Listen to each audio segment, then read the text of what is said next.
हम आपके सामने डॉक्टर IAS बंसल हूँ और आध्यात्म गुरु भी हैं। और आध्यात्म गुरु ऐसे नहीं है कि जो फीस लेके और पत्रा दे के ग्रह बताएं और उसको फिर उतारने की बात करें। हम केवल आत्म साक्षात्कार दे करके हर इंसान को गुरु बनाते हैं।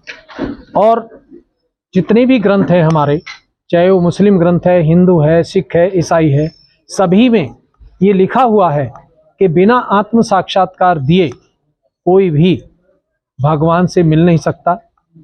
और जो योगम अक्षयम वाहमम की बात की है भागवत गीता में, उसमें कृष्ण भगवान ने यही कहा है साफ साफ कि जब तक आपका योग परमात्मा से नहीं हो जाता तब तक आप किसी भी पूजा करने के अधिकारी नहीं हैं, और यहाँ तक कि आप गंगा स्नान करने के भी अधिकारी नहीं हैं।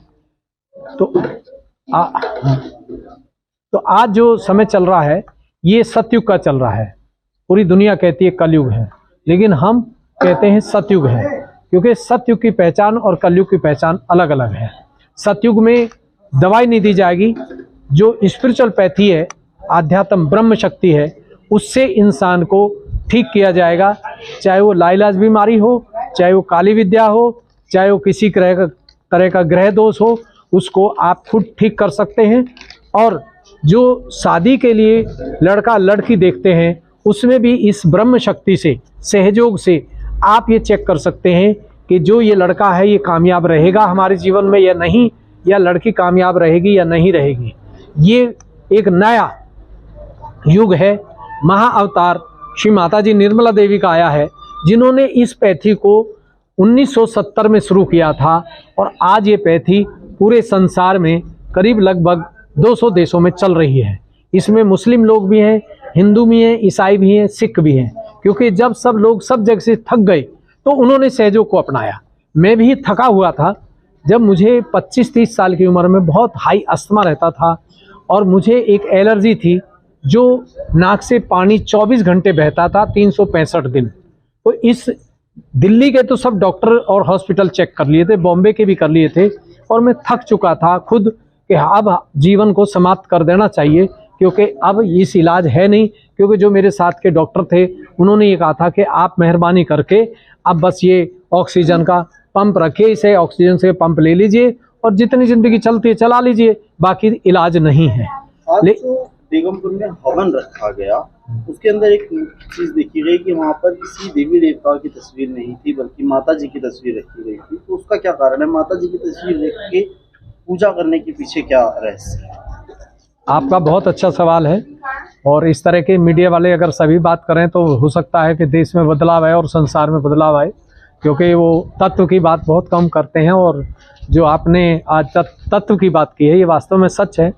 जो श्री माता जी का फोटो है, सबसे पहली बात यह है कि अगर ओरिजिनल फोटो गुरु नानक देव का हो, श्री कृष्ण भगवान का हो, पैगंबर साहब का हो, जीसस क्राइस्ट का, किसी का भी हो, यानी बड़ी दुर्गा का हो, उससे भी वही कार्य होगा जो आज माता जी के फोटो से है। लेकिन सब ने उन फोटो को बेचना शुरू कर दिया, और आपने देखा है कि 6 महीने बाद होली या दिवाली पर उन फोटो को उठा के बाहर डाल देते हैं हमारे हिंदू लोग, चाहे वो साईं बाबा का हो, चाहे वो हनुमान जी का हो, चाहे देवी का हो। आपने ये फोटो अभी तक 55 साल से कहीं पड़ा हुआ नहीं देखा होगा। वैसे कहीं लगाया हो, गिर जाए बात अलग है, लेकिन कहीं भी किसी के घर से फोटो पीपल के पेड़ के नीचे मिला नहीं होगा। तो श्री माता जी का जो फोटो है ये साक्षात अवतार का फोटो है आज इस युग में, जिनको हमने मिले हैं और उनसे वही शक्ति ली जो उनके पास थी, और उन्होंने हमें आशीर्वाद दिया है, वरदान दिया है कि आप इसको निःशुल्क दुनिया को देना। अगर आप इसको पैसे लेके देंगे तो ये शक्ति बंद हो जाएगी आपकी, और न दूसरे को फायदा होगा। तो ये फोटो जागृत फोटो है, और इस फोटो को खुद बनवाना पड़ता है, स्टूडियो में जाके, बाजार में नहीं बिकता। क्योंकि जो फोटो बनाने वाला है वो इंसान कैसा है, अगर वो दारू पी रहा है तो उसमें अवगुण आएगा फोटो में। उस फोटो की पूजा करने से आपको परेशानी बढ़ेगी, घटेगी नहीं। इसलिए जो पहले फोटो बनाते थे भगवान की, वो बड़े शुद्ध होते थे। शुद्ध मीन्स तंबाकू नहीं खाना, शराब नहीं पीना, बुरा नहीं देखना, बुरा बोलना नहीं, तब जाकर उस फोटो को वो बनाने की तैयारी करते थे। आज वो नहीं है। आज पूरे देश में या यूं कहीं पूरी दुनिया में जितने भी देवी देवताओं की फोटो को, मूर्तियों को पूजा जाता है, क्या वो सब अशुद्ध है? हाँ, ये तो जब तक आपको आत्म साक्षात्कार नहीं होगा तब तक आप पहचान ही नहीं कर सकते। जब हम बताएंगे, जो फोटो हमारे सामने आ जाएगी, हम बाहर से मंदिर मस्जिद को भी बता देंगे कि इस मंदिर में जिसमें खड़े हैं सामने, इसमें जाने से फायदा है या नहीं है। क्योंकि आत्म साक्षात्कार के बाद जब तक ये ब्रह्म शक्ति हाथों पे नहीं आती तब तक आप किसी भी चीज को जजमेंट नहीं कर सकते सही से। दिमाग से कभी वो गलत भी होता है, कभी सही भी होता है। आत्म साक्षात्कार क्या है और ये कैसे आएगा, और एक व्यक्ति को उसको लेने के लिए कितना समय जो अवधि है वो लग सकता है? देखिए, आत्म साक्षात्कार तो आज के इस युग में, इस समय में ये तत्क्षण होता है। क्योंकि जब शिवाजी महाराज ने अपने गुरु से पूछा, रामदास स्वामी से, कि आत्म साक्षात्कार कब होता है, ये जैसे आज आपने सवाल किया, यही उन्होंने किया था अपने गुरु से। तो उन्होंने कहा था कि देने वाले के पास पावर होनी चाहिए और लेने वाले की इच्छा तीव्र होनी चाहिए, ये तत्क्षण होता है, नो वेट। अगर इसके लिए किसी गुरु से बात करेंगे तो वो लोग आपसे यही कहेंगे कि ये इसके बारे में बात ही मत करो, ये तो पता नहीं 10 जन्म में हो, फिर 20 जन्म गुजर जाएं, कुछ नहीं पता है। लेकिन सहयोग में ये तत्क्षण होता है। केवल आप सुबह उठते ही 2 मिनट के लिए कह दीजिए, अगर परमात्मा आप इस धरती पर युग बदलने के लिए या इस संसार में सत्य को स्थापित करने के लिए और आ चुके हैं, मैं नहीं जानता, लेकिन मेरे साथ आत्मा के रूप में है, तो मुझे वही आशीर्वाद दीजिए जो गणेश जी को दिया था बाला मर्दाना साहब को। तुरंत आपके हाथों पे हल्का हल्का ठंडा आएगा, आपके घर पे ही आएगा, कहीं जाने की जरूरत ही नहीं है। इसलिए हमने सत्युग टीवी चैनल खोला है और उसको देखने मात्र से लोगों को घर पे फायदा है, हमसे मिलने की आवश्यकता नहीं। तो आज श्री माता जी का आगमन है, अवतार के रूप में आई है, साधारण नहीं है। पहले यही पार्वती आई, यही सीता आई, यही नानकी आई, लेकिन पहचानने वाले नहीं है। हमने इनको ठीक से पहचाना। 2 साल तो मैंने ये लगाया कि ये नकली है या असली है। जब मैं सहयोग में आया, क्योंकि मैं कई जगह हिप्नोटिज्म में फंस गया था, यहाँ आकर के मैंने पूरी तसल्ली की। जब तक मुझे ये फील नहीं हुआ और जब तक मेरी शरीर की परेशानी दूर नहीं हुई, मैंने बिल्कुल भी रिकॉग्नाइज नहीं किया, इसको स्वीकार नहीं किया। जब मैं खुद ठीक हुआ तब मैंने ये निश्चय किया कि अब इसको जन जन तक निःशुल्क फैलाना है। क्योंकि श्री माता जी ने मेरे से वचन लिया था ये कि अगर तुम इस पे पैसा लोगे तो तुम्हारी शक्ति तो बंद हो जाएगी, किसी को फायदा नहीं होगा। अगर तुम इस पे पैसा नहीं लोगे, आने जाने के लिए आप खाना खा लो, किराया ले लो, लेकिन इस काम के लिए पैसा नहीं चलेगा।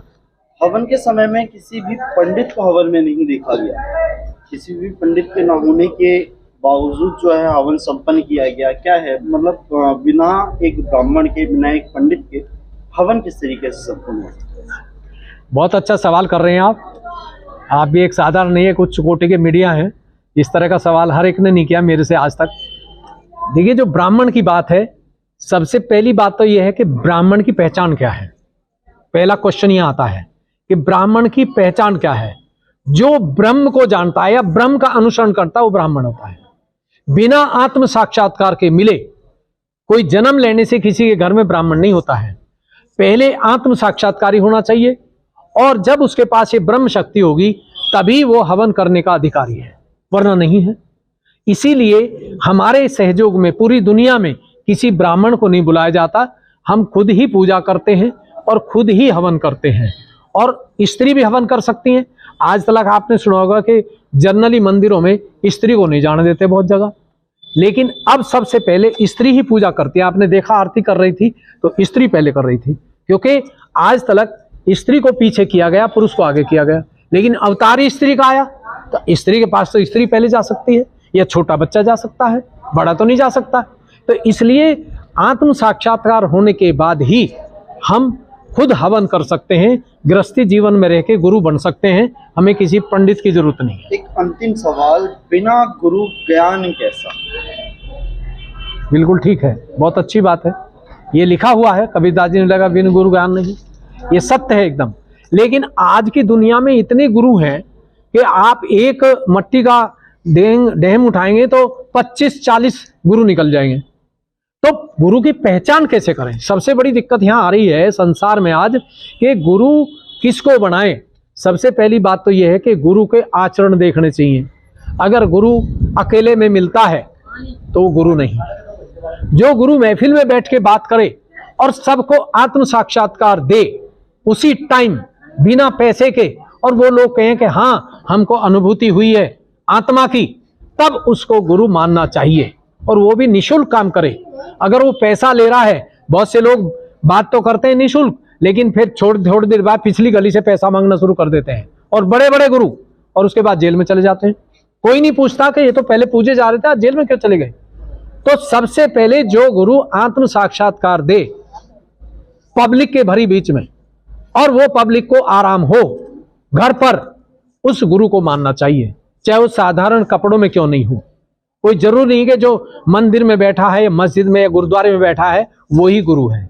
आज गुरु एक बच्चा भी है, जो आत्म साक्षात्कारी बच्चा है वो गुरु है, और वो अपना ही नहीं पूरे संसार का गुरु है, और वो पांचों तत्वों से ही बीमारी ठीक करेगा, दवाई नहीं देगा। हमारे तमाम दर्शकों को आप क्या कहना चाहेंगे अंतिम में, किस तरीके से जो गुरु हैं उनको जुड़ सकते हैं और तमाम चीजें? मैं तो आपके सभी दर्शकों को एक ही संदेश देना चाहता हूं कि आप अपने परिवार के साथ बैठें, उनमें खुशहालता से रहें, और आप सहयोग को अपनाएं, और घर बैठ कर के ही आप 5 मिनट के लिए प्रार्थना करें कि परमात्मा, अगर आप इस धरती पर आ चुके हैं तो मेरे परिवार में शांति हो, मेरे बच्चे अच्छे हों, और जहां मैं जाऊं अच्छा ही फैल जाए, जो मेरे से मिले उसकी परेशानी दूर हो जाए, ऐसा मुझे गुरु पद दीजिए। तो जैसे ही वो मांगते हैं तो उनको घर पर ही ये ब्रह्म शक्ति हाथों से हल्का हल्का ठंडा आएगा मांगते ही, और वो समझे कि अब मेरा परमात्मा से योग है, मेरी आत्मा से मुझे मिलन हो चुका है।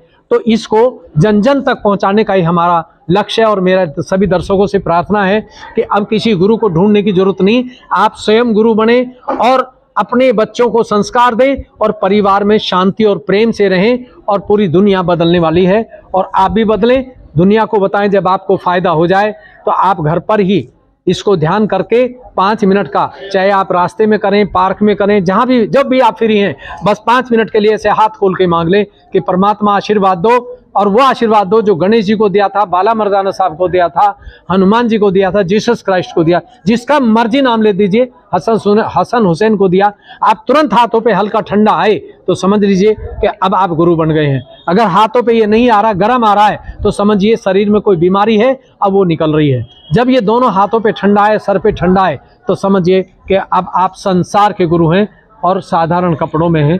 चाहे आप गृहस्थी में हैं, गृहस्थी वालों को जल्दी मिलता है, सन्यासी को थोड़ा मुश्किल है, क्योंकि गृहस्थी जीवन सबसे बड़ा जीवन है। तो मैं यही बताना चाहता हूं सभी दर्शकों को कि अब आपको भटकने की जरूरत नहीं, आप अपने ही इस हाथ से, ब्रह्म शक्ति से, आप किसी भी लाइलाज बीमारियों, कैंसर, एड्स, जो असाध्य हैं, उनको भी घर पे बैठ के ठीक कर सकते हैं। और एक जल क्रिया है, उसे आप देख सकते हैं, और उसे देखने से, घर पे करने से आपको लाभ होगा। मेरी आप सबको हृदय से नमस्कार, धन्यवाद।